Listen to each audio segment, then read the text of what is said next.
শিক্ষা দিতেছি, আজকে পরিবার মধ্যে আমাদের কি কথা চালু হচ্ছে। বন্ধুগণ আমার, ভাইরা আমার,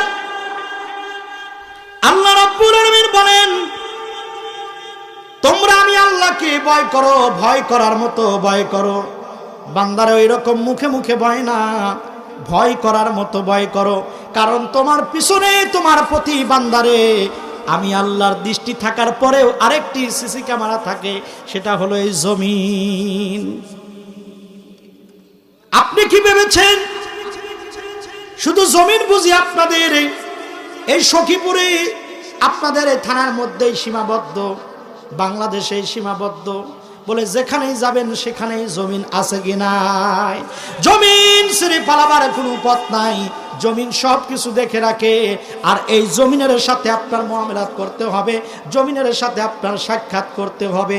কবরে যখন নামানো হবে, আল্লাহ পাক বলে, জমিন রে, তোর মাঝে যে দাঁড়ায় আছে সেই দিন অপকর্ম করেছিল, পাপ কর্ম করেছিল, রাতের আধারে বান্দা নিজের খায়সে, নিজের যৌবনের তাড়নায় অন্যায় গুনাহ করেছে। জমিন এইবার তুই তোর মজে যা, তুই তোর খেলা দেখা। জমিন যখন কবরের মধ্যে মানুষকে নামানো হবে, ওয়ামান আরাদা আন যিকরি ফাইন্না লাহু মাঈশাতান দানকা ওয়া নাহশুরুহু ইয়াউমাল কিয়ামাতি আ'মা ক্বালা রাব্বি লিমা হাশারতানি আ'মা।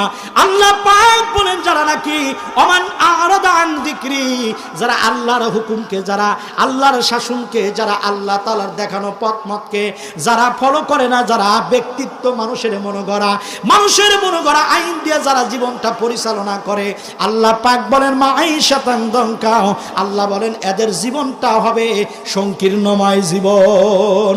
যারা মানুষের ব্যক্তিত্ব দেখানে, যারা পথ চলে মানুষের দেখানোর পথে, যারা জীবনটা যারা গড়ায়, আল্লাহ বলেন যারা আল্লাহর হুকুম মানে না, আল্লাহর দেখানো পথে যারা অনুসরণ করে না, আল্লাহ বলেন এদের জীবনটা হবে সংকীর্ণ।